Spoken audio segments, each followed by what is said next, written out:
Greetings, my friends. I am Gilles Mansillon. I'm coming to speak about spirituality here. I'm going to discuss various ideas. I'm at the end of my internet provider, so I'm going to wait till the beginning of the month to post those videos. But I thought to make it anyway.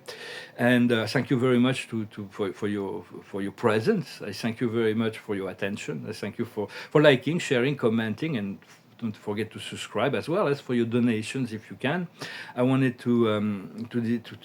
there is an obvious fact that all the old structures are breaking down, and they're slowly but surely being replaced by better ones. So it is not a matter of it's not always obvious, but we have to trust that there is something. This whole process will continue for many years, because if we would come too brutally, it would create so much chaos that it would just wouldn't work. And Spirit wants to bring the transition progressively. We are the architects of that change. From all the things that we're doing within ourselves, for within our consciousness is really where the action is. It's really what is happening. It's not out there. It starts within.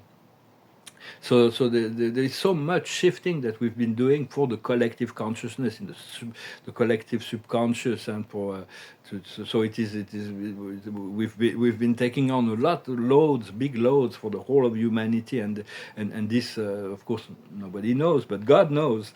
And so for now, we need to do what we can to find our soul family. For me, I know it is my soul keep making promises to someone, but I for the past 2 3 years I've been carrying as a burden, a cross, like a pebble in my shoes, because the connection with that person, she chose a life of vice and materialism, and it's really, I haven't been able to align, and she hasn't been able to align with me, because the condition of our life is so different.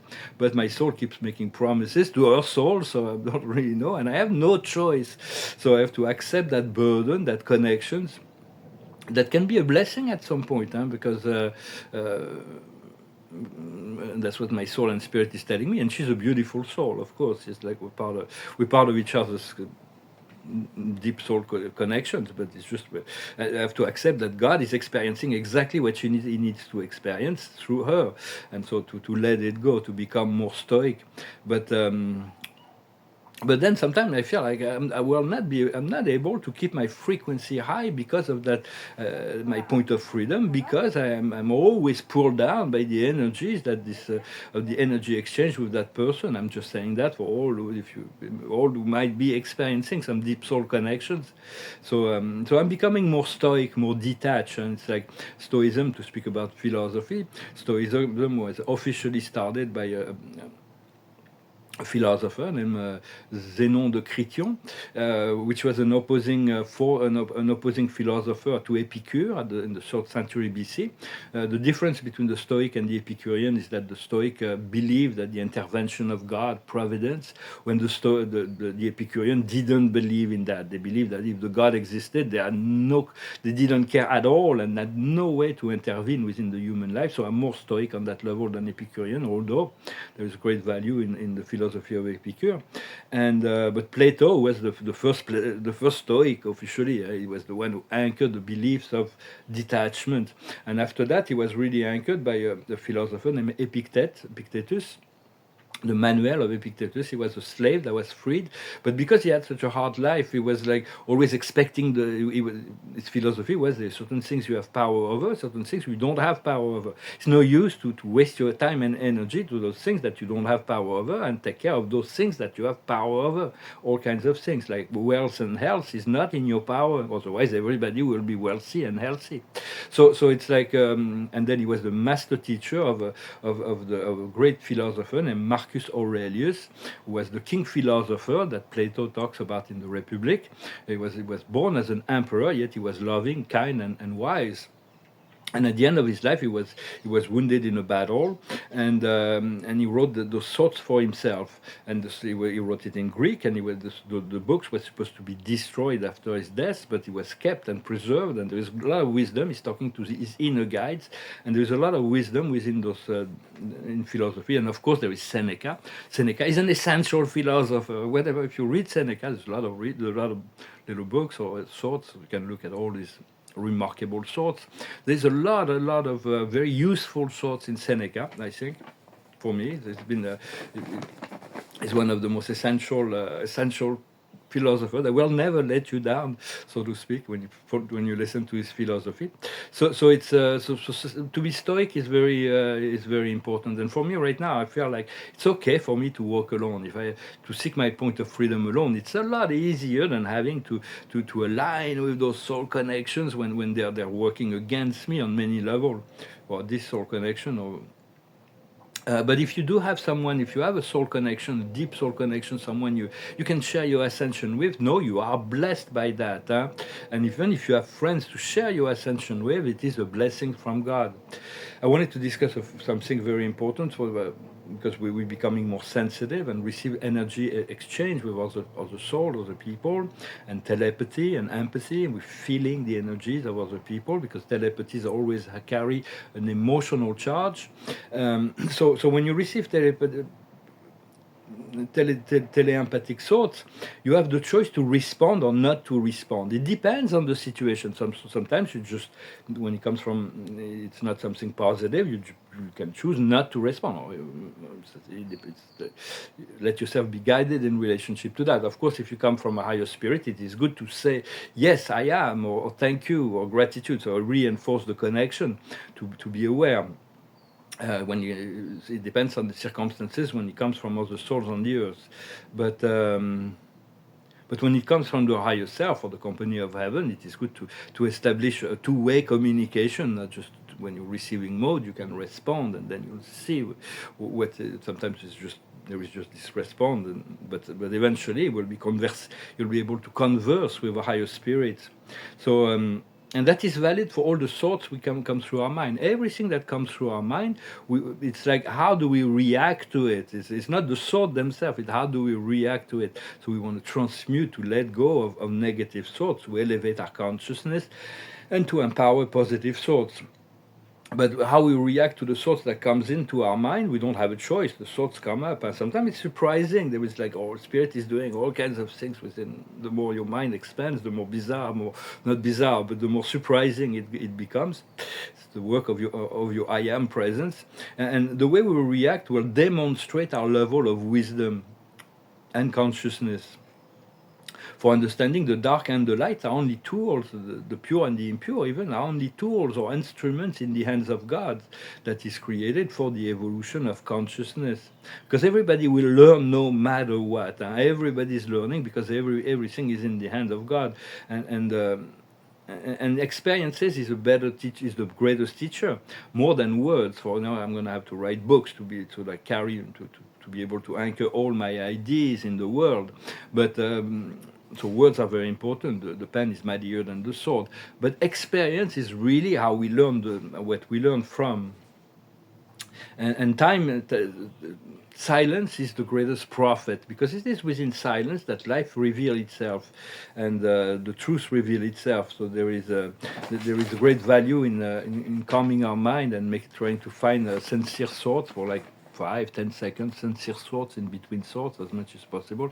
For if we have a silent mind for 8 seconds, we achieve total ascension. But a silent mind for 8 minutes is not something that's necessarily easy at this point in time.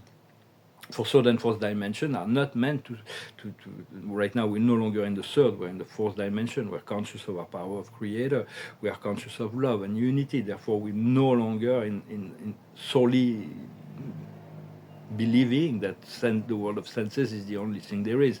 So we move into fourth dimension, but even fourth dimension is supposed to vanish, just as third dimension. It's not supposed to be forever, eventually, but the higher planes, the eternal reality of the soul, will be permanent, and that's where our consciousness will settle in after the ascension. Right now, we have to learn to release all the connection that trigger negative emotion, and the tools for that are unconditional forgiveness and compassion, to transmute heavy energies or negative thoughts that may be coming up. It's like when we have negative thoughts, if we have compassion towards ourselves or others, or forgiveness for ourselves or others, we are demonstrating a higher level of consciousness. For we've been through a very long and difficult process. For those who are awakening or awakened, doesn't matter how long it took. For me, it's been decades, but for some, it's been years. But it doesn't matter. There's no competition, and some will go very fast, some will go slower, and we're all on our unique path. So it's like, but during those difficult process and paths, we learn to hold our light, to stay true to ourselves, to our truth, to our value in a world that did not recognize or honor the unique gift we are bringing to the collective ascension of the world. But God knows, and the company of heaven knows, and your guides knows, and they all they're following every step, and the collective.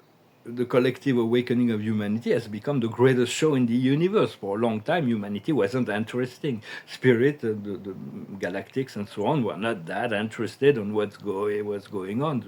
We only had the guides that were assigned to us. But now there's like a great universal attention, and Spirit is always they're always cheering whenever we succeed, and they're very sad when we fail. But they're always cheering up. They're like cheerleaders behind the scene because they know that the ascension is guaranteed. The light has one, so they will always help us, and behind the veil, because the battle is between humanity and the dark master controller of the matrix, and humanity in the past have lost a lot of battle against the dark masters, but now it's no longer the case. The only tool is seduction, the power to convince, the lies and manipulation. So it's but as soon as we stop feeding this darkness, the opposition, the conflict, the separation, the us against them, then it becomes all of that is being revealed as an illusion, and it loses its power. And conditional love and forgiveness was the key to ending the galactic wars. It was a Merlin 13 million years ago on a planet in Sirius who discovered that this was the power that could end the war. And eventually it happens. Took a while, but it happens. So because we are learning through the process, through the process of life, through the experience of life, we're all learning, and we're becoming wiser and more compassionate also. And we have to hear the voice of the Prime Creator from within and above. For God is a wise and loving parent to all beings in truth, and it's just He will be a silent partner up to the point where we start to inviting more into our life. And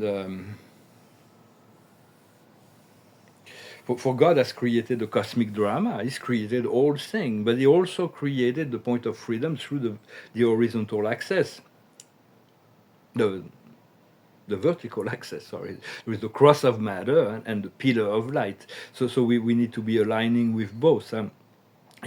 God is always there to offer salvation and freedom, but ultimately it is He or she that is the only power that when He sees that we're ready for something or ready to be free from something, He will actually act upon.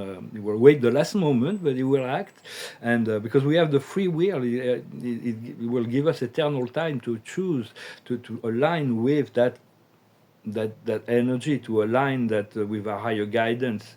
And that is about freedom, about joy and abundance. It's always what comes from God and the higher planes is always about prosperity, abundance, freedom, joy, health, and all that. So it is the philosophy from Jonathan Livingston, the seagull.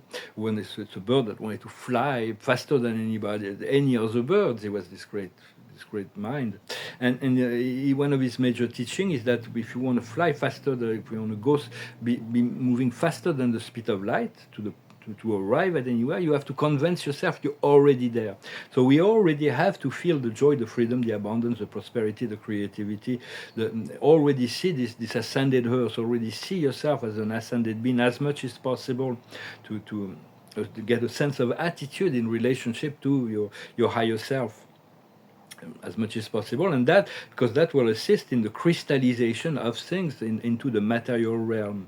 But we cannot understand fully the human experience until without understanding the one divine eternal consciousness, and that is the truth, the only truth that is. Everything is only one.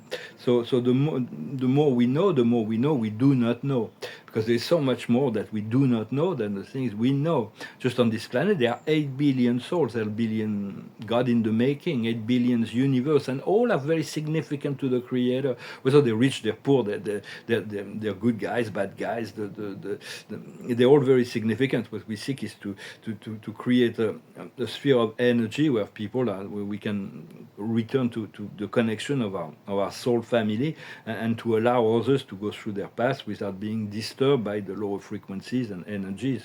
But I understand there is a whole process of ascension of the planet that is unfolding, and so there is a great deal of house cleaning, and we're getting close to a major turning point.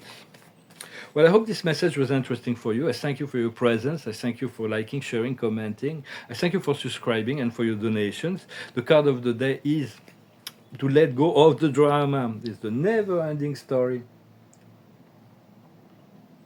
Yeah, the never-ending story. It's like, if we think the drama, if we think we don't need to suffer in truth, we have to let go and trust, to let go, to become stoic, to not be allowed, to not allow ourselves to be affected by negative energies, in order to breathe and be free. And for that, the wisdom is to return to the here and now always, to let go of the past, to let go of all the past, for we are always affected by the past, and by the desire of the future, and by the conditioning of the past. So it's about returning to create a blank canvas.